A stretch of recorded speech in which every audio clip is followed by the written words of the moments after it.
à tous. Je sors mes notes. Déjà, je suis ravi d'être parmi vous ce matin. Et je suis béni d'avoir trouvé une église comme ici.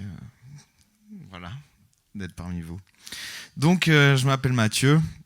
J'ai 34 ans. J'habite à Belmont. Je travaille avec Fezensac. Je fais pas mal de musique aussi à côté, pour ceux qui me connaissent. J'ai grandi dans une famille athée.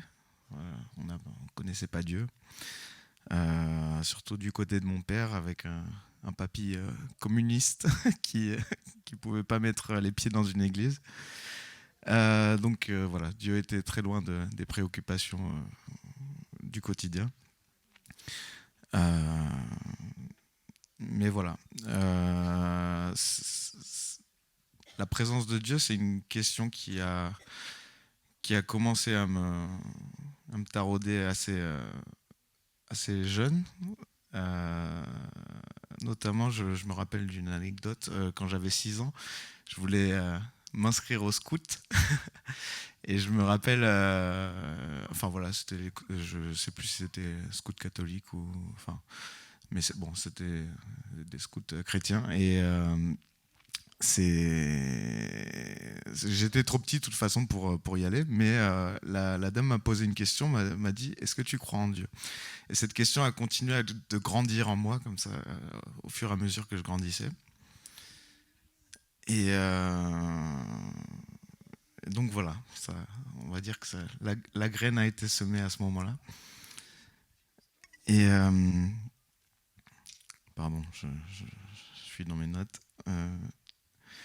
Donc voilà, depuis petit, j'ai toujours eu un tempérament un peu d'artiste, quoi, un peu dans la lune. Donc je pouvais passer des heures à écouter des disques, à écrire, à jouer de la guitare. Mais parallèlement à ça, j'ai toujours souffert aussi de me sentir un peu différent. Et même si j'avais des amis, je me sentais toujours un peu en décalage. Ce qui fait que je me sentais assez seul.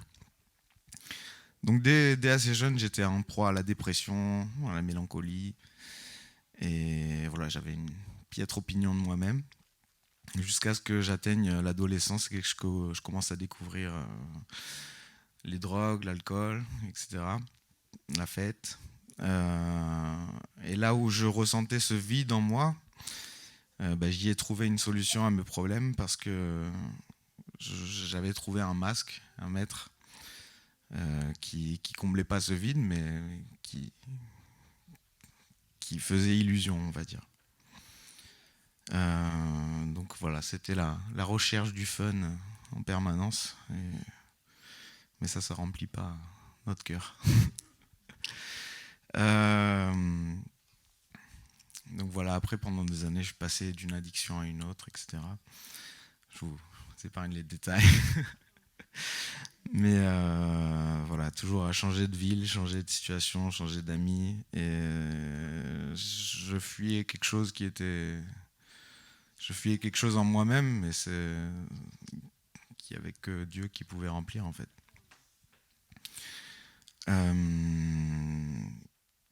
Pardon. Bon.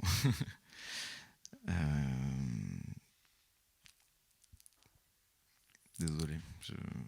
J'ai écrit beaucoup, en fait. Oui, c'est vrai que oui. Finalement, on est dans les temps. Et voilà, je suis arrivé à un moment où clairement c'était plus moi qui avais le contrôle. J'ai ouvert des portes, hein, on va dire, au diable, et ce qui m'a amené à croire en Dieu, c'est que j'ai d'abord rencontré des présences assez sombres, quoi.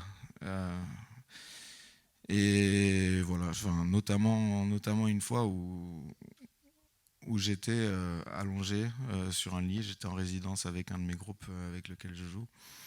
Et j'ai senti clairement une présence sombre qui était là pour prendre mon âme, quoi, pour tirer mon âme vers le bas. Voilà. Et c'était vraiment pas rassurant. Donc ça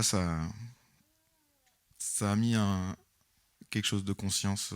Voilà. Enfin, ça a semé la conscience de l'aspect spirituel des choses.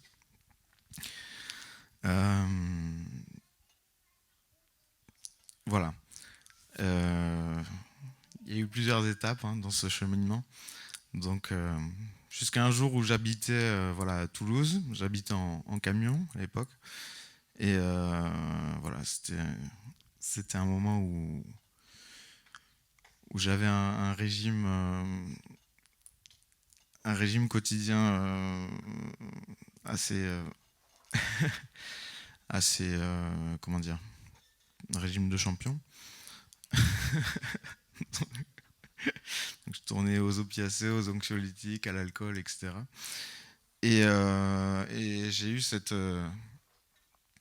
moment de lucidité comme ça qui, je pense, avec le recul, je pense que je me suis vu avec les yeux du Père. Et j'ai pris conscience que j'étais pas là pour faire ça, en fait, que j'étais pas là pour me détruire, que j'étais pas là pour détruire la création, et que j'étais là pour que ma vie avait un but ici-bas. Donc voilà, j'ai pris conscience du plan de Dieu et de la nature du péché aussi, ce que j'ai pris conscience très récemment, mais que le péché, en fait, c'est pas Dieu qui voulait m'accuser et me dire non, tu as péché, c'est terrible. Que vraiment, c'était Dieu a un plan pour nous et qu'il faut qu'on comment dire, enfin ouais, c'est le mot en grec, c'est ah non, métanoïa. Ah oui, non. Non, c'était pas celui-là. Non, pour s'éloigner de la cible. Voilà. Manquer le but, s'éloigner de la cible. Et du coup, j'ai vraiment pris conscience de cette notion-là. Et c'est là que ça a changé pour moi. Donc à partir de ce moment-là, j'ai cherché de l'aide, j'ai cherché des centres d'addictologie, et j'ai commencé un sevrage, etc. Suite à tout ça, cette expérience, j'ai visité un ami à Paris qui m'a donné une Bible dans les mains, qui n'est pas chrétien en plus.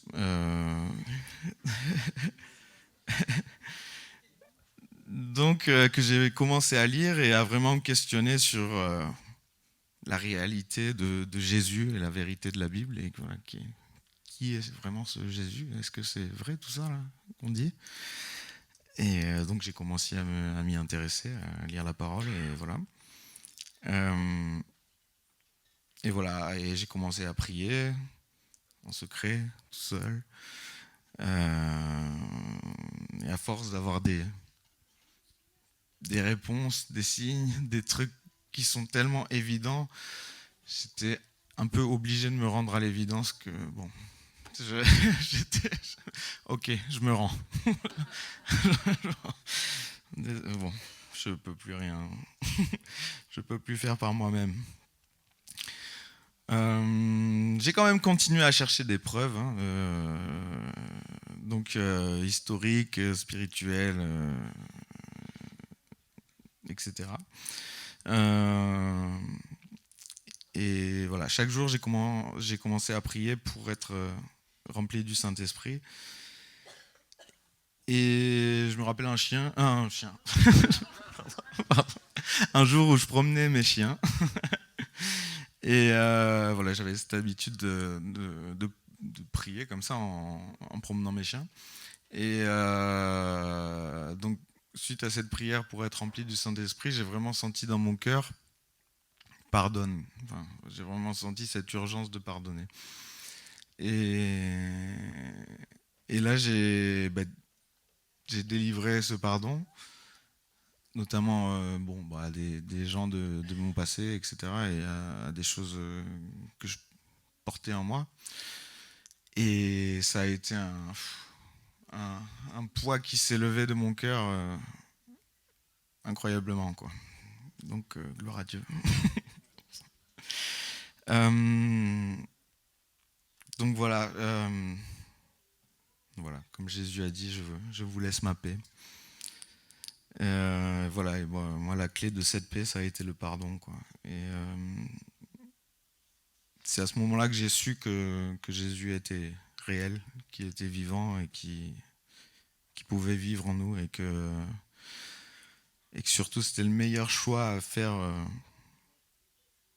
pour ma vie ici-bas, mais aussi pour la vie éternelle, quoi.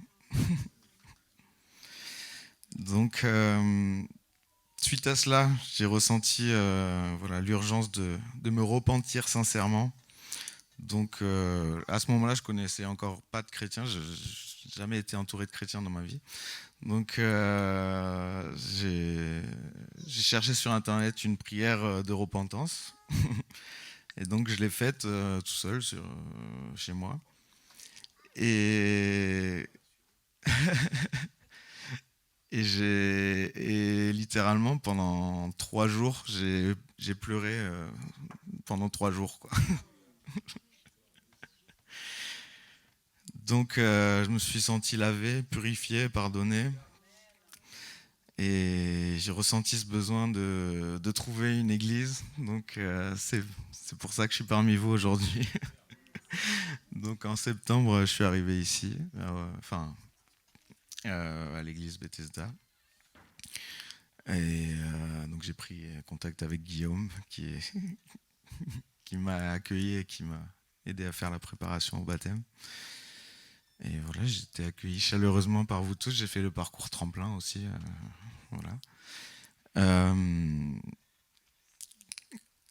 Voilà. Et du coup, aujourd'hui, j'ai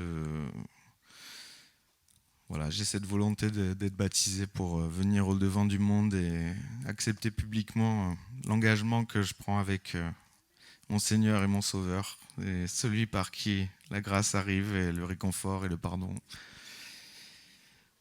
Et alors aujourd'hui, je ne suis pas encore parfait.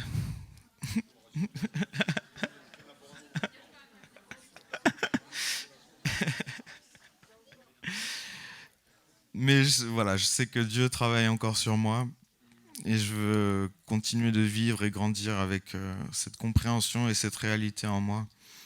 Et je m'engage dans ce chemin de choisir la vie chaque jour, et à marcher dans les pas de Jésus.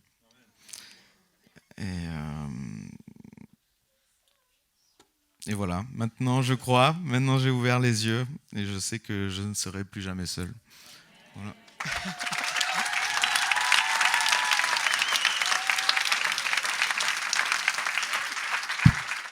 Alors Mathieu, est-ce que tu crois que Jésus-Christ est le Fils de Dieu venu en chair ? Oui, je le crois. Est-ce que tu crois qu'il est mort pour tes péchés à la croix et qu'il est ressuscité le 3e jour ? Oui.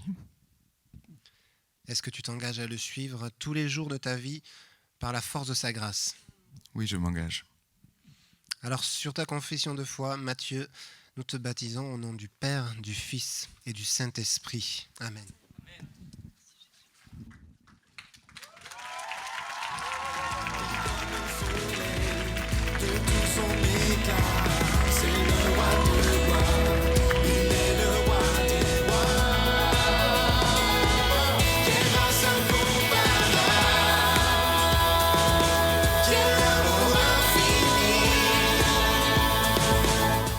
Quelle joie! Place à une vie nouvelle. Amen. Nous laissons place à une vie nouvelle. Place aux choses nouvelles, c'est en plus notre thème cette année en Église, que Dieu fait toutes choses nouvelles. Et ce témoignage, cet engagement, illustre parfaitement ce que le Seigneur fait dans nos vies lorsque nous nous approchons de lui et que son œuvre se fait. Et ça montre que c'est possible, que Dieu est vivant. Et croyez-le, Dieu est là, présent au milieu de nous maintenant, à cet instant. Et il est agissant. C'est pourquoi, Seigneur, nous continuons à ouvrir nos cœurs à ta présence. Ce n'est pas un discours vide que nous venons d'entendre. Vous avez bien remarqué, derrière les voilà et les hésitations qu'il a pu avoir à certains moments, il y a beaucoup de choses que Dieu a fait, beaucoup de choses que Dieu est venu laver, sauver, et nous sommes heureux pour Matthieu qui va nous rejoindre une fois qu'il sera changé, de ce qu'il a vécu. C'est une joie d'accompagner les personnes, parce que c'est une joie tout simplement de voir comment Dieu agit dans la vie des gens.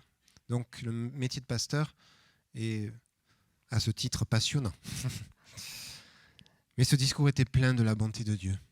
Il était plein de la richesse de sa présence dans nos vies. Avec Jésus-Christ, on peut dire sans sensationnalisme, ma vie ne sera plus jamais la même. Ma vie ne sera plus jamais la même. C'est la vérité de ce que Matthieu a vécu et de ce que nous vivons. Et si nous sommes ici ce matin, c'est aussi parce que nous l'avons vécu il y a plus ou moins longtemps, mais que cette force-là, cet amour-là nous tient toujours. C'est pour lui que je vis. C'est en lui que ma vie prend tout son sens. C'est en lui que ma vie prend son ampleur. Et c'est un moment d'alliance, un baptême que nous avons vécu, que nous venons de voir. C'est un moment d'alliance où l'on marque publiquement le fait que nous sommes enfants de Dieu, au prix du sacrifice de Jésus-Christ. Le baptême, c'est le symbole de l'alliance, de la nouvelle alliance, où nous entrons dans ces eaux pour passer de la mort à la vie spirituelle.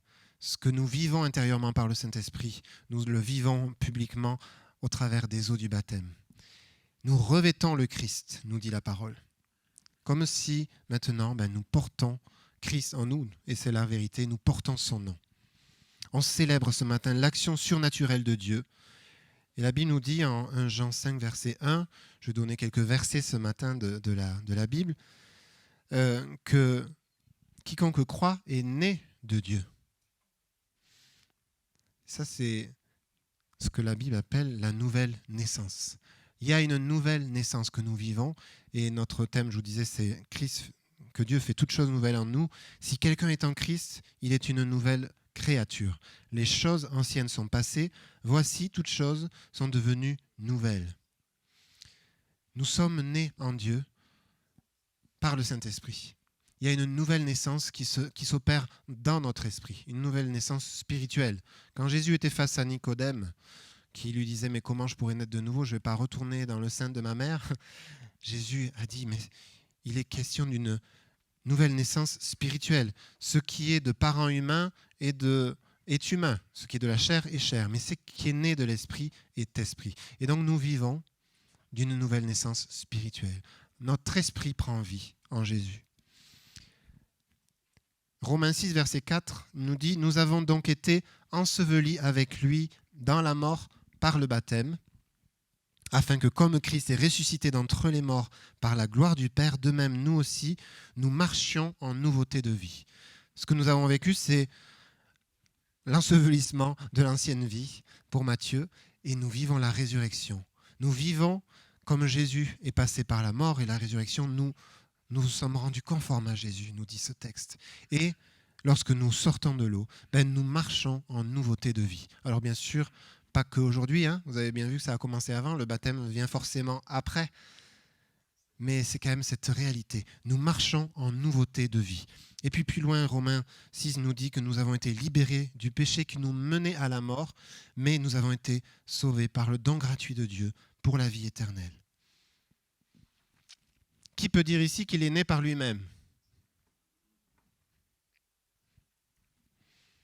Par sa seule volonté. Nous avons été créés. Nous avons été créés, corps, âme et esprit. Et au même titre, nous vivons cette nouvelle naissance par l'action du Saint-Esprit en nous.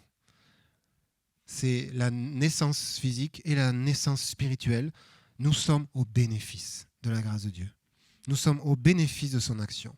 C'est lui qui nous fait prendre vie. Ce n'est pas nous qui avons créé. Matthieu l'a bien témoigné. Ce n'est pas lui qui, par ses efforts, a essayé, tant bien que mal, de trouver des solutions. Il a essayé, malheureusement, dans des choses qui l'ont mené à la destruction. Mais par Christ, il a trouvé la vie, la rédemption. Nous sommes tous au bénéfice de l'action créatrice de Dieu et de sa grâce imméritée. Et donc toute la gloire lui revient. C'est libérateur de se dire ça. Toute la gloire lui revient. Pour toute chose. Ce dont on était avant aveugle devient alors évident. Je suis aimé de toute éternité. Je suis aimé. Et je peux rentrer dans une nouvelle vie. Qui dit nouvelle vie dit mort de l'ancienne. Ça va de soi, mais quand on le dit, ça prend encore plus de sens. Mort de l'ancienne vie pour entrer dans une nouvelle vie, afin que nos péchés soient effacés. Nous avons été lavés. Et donc, quand nous ressortons de l'eau, nous adoptons un nouveau mode de vie. On peut dire ça comme ça, un nouveau genre de vie. Nous sommes comme Lydie dans le livre des Actes, jusqu'à ce que le Seigneur lui ouvre le cœur. Elle ne croyait pas au Seigneur, pourtant elle l'avait en face de lui. On a besoin que le Seigneur, par son esprit, nous ouvre le cœur. Acte 16. Par notre régénération, nous commençons à voir, à entrevoir, à entendre et à aspirer à des choses divines. Matthieu l'a témoigné, il était complètement étranger à ce qui pouvait être de Dieu, de ce qui était divin.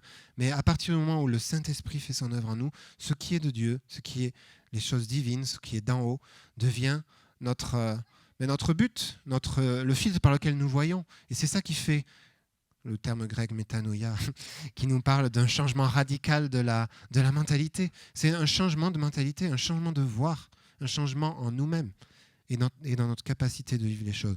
Ce dont on était insensible avant, Dieu, on en est sensible aujourd'hui, et même c'est par ce filtre que nous voyons les choses. Christ habite en nous par le Saint-Esprit. Et cette transformation est l'œuvre de Dieu, ce n'est pas l'œuvre de l'homme. Arrêtons d'avoir l'orgueil de croire que nous sommes suffisants par nous-mêmes. Quand on fait ça, on passe tellement à côté de choses. Il produit en nous une pensée régénérée. Et lorsque nous marchons avec Dieu, nous avons cette capacité, en tout cas ce discernement, de voir ce qui est régénéré et ce qui n'est pas encore régénéré. Parce que la présence de Dieu fait la différence dans notre vie. Une différence majeure.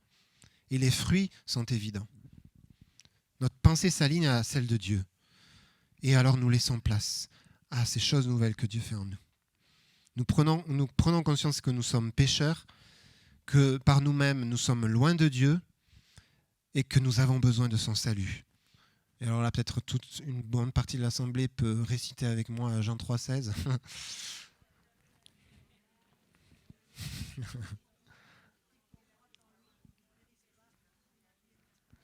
Alors n'ayez pas peur, c'est pas un truc bizarre, hein. C'est juste que c'est le verset le plus connu de la Bible et qu'on apprend dès le plus jeune âge. Car Dieu a tant aimé le monde qu'il a donné son Fils unique, afin que quiconque croit en lui ne périsse pas, mais qu'il ait la vie éternelle.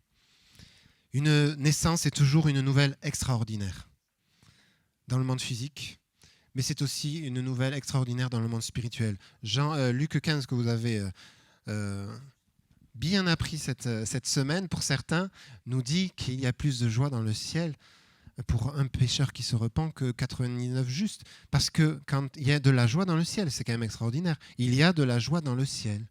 Et il y a de la joie, bien sûr, sur la terre lorsque nous vivons cela. Donc une nouvelle naissance est toujours aussi une bonne nouvelle, extraordinaire. En Christ, nous vivons une résurrection. Alors recevons avec humilité tout ce que nous venons d'entendre, tout ce que nous venons à ce à quoi nous venons d'assister, sans balayer d'un revers d'une main comme si c'était des balivernes, comme si ça n'existait pas. Christ est vivant. Entrons nous-mêmes dans cette puissante réalité de vie.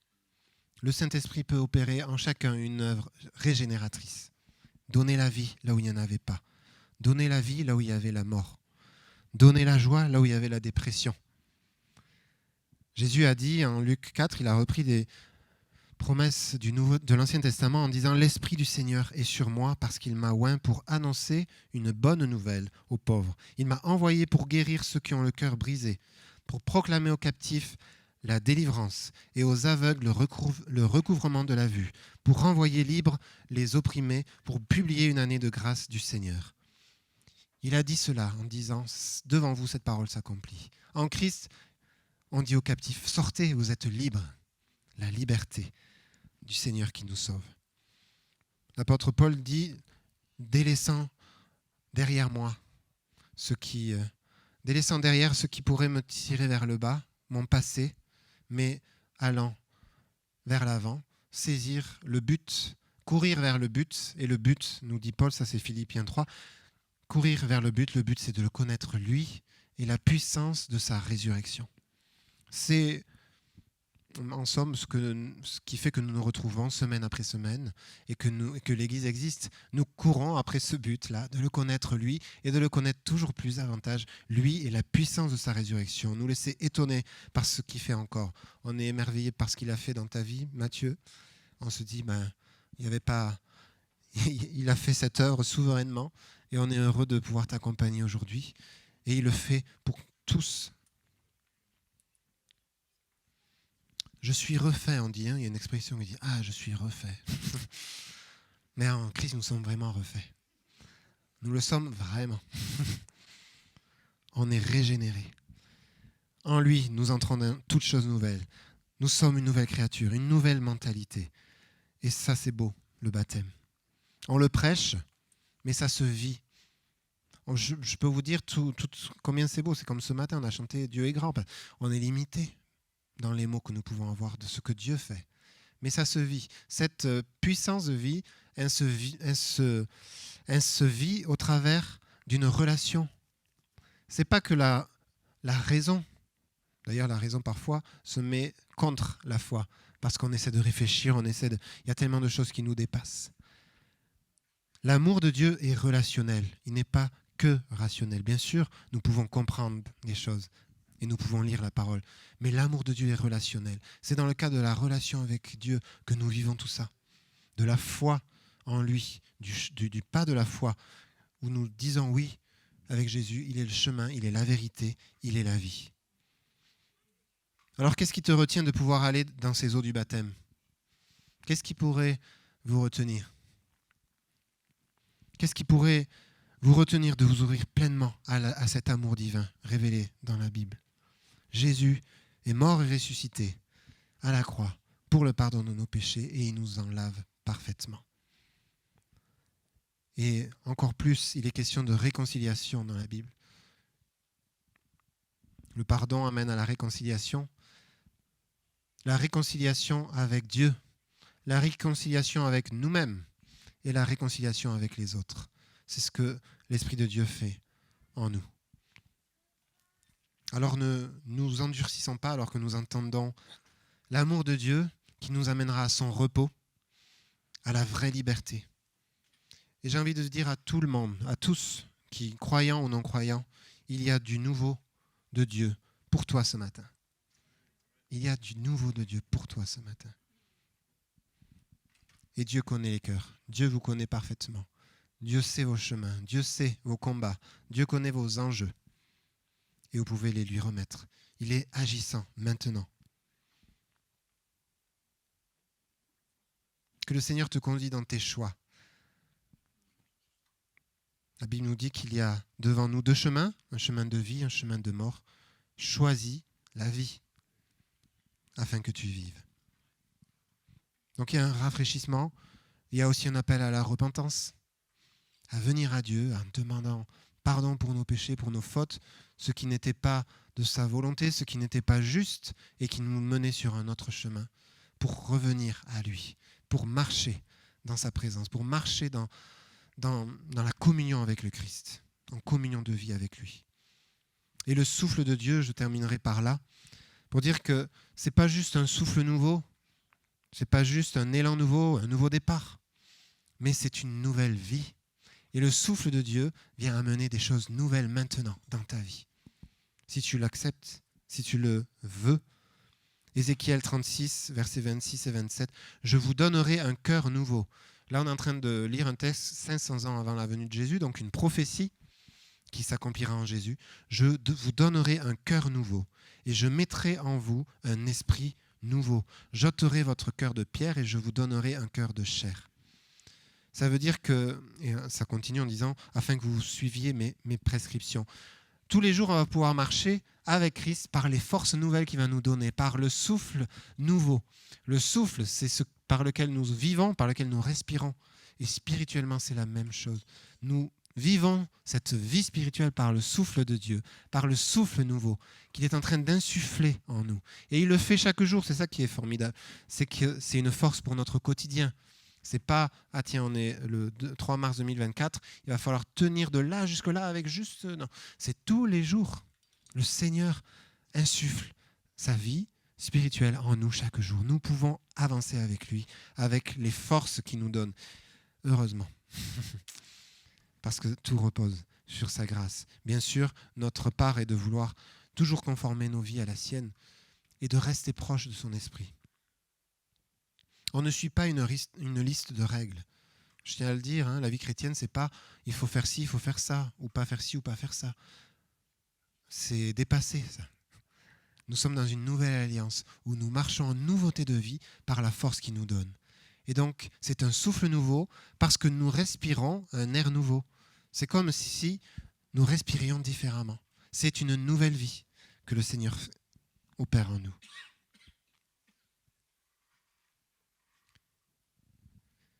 Donc ce ne sont pas nos efforts religieux sur lesquels nous comptons, mais nous comptons sur sa grâce. Et sa grâce, nous savons qu'elle est puissante, nous savons qu'elle est universelle, et nous savons qu'elle est définitive, parce que nous avons eu la révélation de ce qu'est la croix de Jésus. Notre vie est changée, et maintenant, lorsqu'on ressort de ce baptême, c'est un engagement à vivre avec lui. Nous avons une nouveauté de vie pour marcher avec lui, pour marcher pour lui et pour marcher en lui, parce que la parole de Dieu nous dit que nous sommes unis à Christ.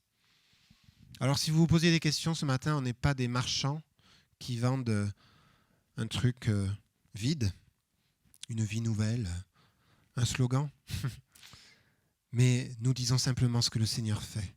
Nous nous émerveillons devant ce que le Seigneur fait et nous prions pour que cette révélation soit aussi la vôtre, que Jésus-Christ est Seigneur et qu'il a tout porté pour nous. Il le fait et il va le faire encore.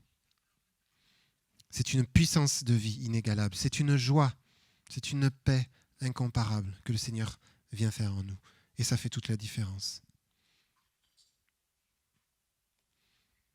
Alors je vais vous inviter quelques instants à la prière, parce que nous savons que c'est en nous approchant de lui aussi, lorsque nous ouvrons nos cœurs, au fur et à mesure, on l'a entendu au travers de ce témoignage, au fur et à mesure, par étapes où on peut ouvrir nos cœurs, le Seigneur se révèle. Nous voulons nous rapprocher de lui ce matin et le laisser se révéler comme lui a envie de l'être. Mais je termine juste en disant, de nouveau-nés que nous sommes, lorsque nous passons par le baptême, nous continuons à grandir. Et on va prier aussi pour toi, Mathieu, juste après, pour que cette croissance continue. On ne veut pas s'arrêter à être un nouveau-né, on veut continuer à se nourrir, à grandir et à nous porter les uns et les autres. C'est la force de l'Église, d'être là les uns pour les autres, de s'encourager, de s'enseigner les uns et les autres, de nous enseigner les uns et les autres et de pouvoir continuer à croître et de grandir et de devenir des hommes, des femmes mûrs dans sa présence. Nous voulons grandir en lui. Alors Seigneur, nous nous présentons devant toi et je vous invite à tout simplement vous adresser à Dieu. La prière, c'est parler à Dieu par notre esprit. Seigneur, nous venons devant toi avec la joie d'avoir vu, d'avoir entendu que tu es vivant et que tu es puissant. Aussi, Seigneur, nous voulons prendre en compte ce message, qu'il y a pour nous des choses nouvelles dans lesquelles tu veux nous faire entrer. Et cette vie nouvelle, elle est possible pour tous. Elle n'est pas réservée à une élite. Seigneur, c'est toi qui nous accueilles dans ta présence et c'est toi qui fais une œuvre nouvelle. Je prie que, alors que nous nous approchons de toi, que nous ouvrons nos cœurs à toi, que ton œuvre de salut se fasse au-delà de ce que nous pensons et imaginons. Nous ne voulons pas fermer nos cœurs, nous ne voulons pas regarder ailleurs ce matin. Nous voulons être là, à ce moment précis, maintenant, où tu es là, où tu es vivant, où tu es agissant. Dépose ces fardeaux. Christ a pris sur lui tous ces fardeaux à la croix. Dépose tes foules de pensées, tes raisonnements. Et Seigneur, nous voulons nous repentir des faux raisonnements, des raisonnements qui nous éloignent de toi. Nous te demandons pardon pour toutes ces forteresses qu'on a pu dresser entre toi et nous, entre toi et moi. Seigneur, par la repentance, nous entrons dans cette nouveauté de vie. Merci Jésus pour ton esprit, pour ton souffle nouveau qui est là maintenant, agissant en nous et qui crée toutes choses nouvelles. Alors où que tu en sois, n'en reste pas là avec Dieu ce matin. N'en reste pas là. Mais avance, entends cet appel à ce souffle nouveau de vie qui va t'amener plus loin, qui va t'amener à la vie, qui va t'amener à la liberté, qui va t'amener à la paix, puisque Jésus nous a dit « Je vous laisse ma paix, je vous donne ma paix, je ne donne pas comme le monde donne. » Seigneur, nous accueillons aussi ta paix en cet instant, dans cette matinée, et nous pouvons avoir l'assurance que tu es avec nous chaque jour pour marcher en nouveauté de vie. À toi soit le règne, à toi soit la gloire, Seigneur. Amen. Eh bien, on va prier pour Mathieu. Si tu veux bien venir sur le devant. Et nous invitons à vous lever. En tant qu'Église, nous voulons le bénir et en tendant nos mains, nous montrons le signe que de bénédiction est notre Amen.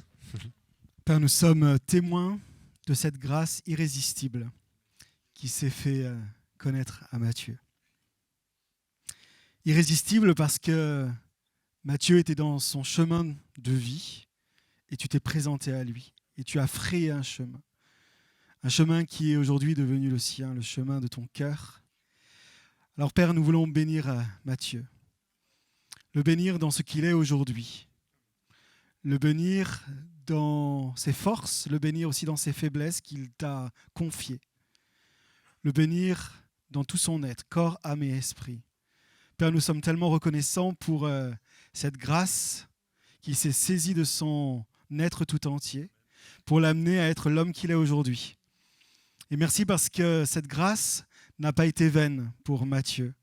Et aujourd'hui, il peut être devant toi comme un fils légitime, aimé du Père. Cet homme qui a fait ce choix de répondre à cette grâce irrésistible et qui aujourd'hui veut continuer à vivre sa vie par sa grâce, par ta grâce. Alors Père, merci de bénir Matthieu. Merci de continuer à parler à son cœur, le jour, la nuit, et être par ta parole, cette lampe sur son sentier qui va illuminer sa route. Merci pour les provisions qui sont pour lui en réserve. Par ce choix d'obéissance aussi, je sais, Père, que tu vas le bénir. Cette bénédiction qui vient lorsque nous inclinons nos vies à ta volonté. Cette volonté qui est une volonté bonne, agréable et parfaite. Et c'est ce que je veux déclarer sur ta vie, Matthieu, c'est que ce n'est pas une volonté médiocre, ce n'est pas le plan B, le plan C, le plan D conditionné par ton passé, mais c'est le plan parfait de Dieu qui va se dérouler dans ta vie. Alors continuez à ne pas te soumettre au siècle présent, au monde présent, mais à te conformer au Christ. C'est là où tu auras le vrai succès et tu le sais dans ton cœur. Alors merci Père parce que tu renouvelles son intelligence, tu renouvelles son entendement chaque jour, chaque matin et tu le conduis dans le meilleur de ce que toi tu as pour sa vie. Amen.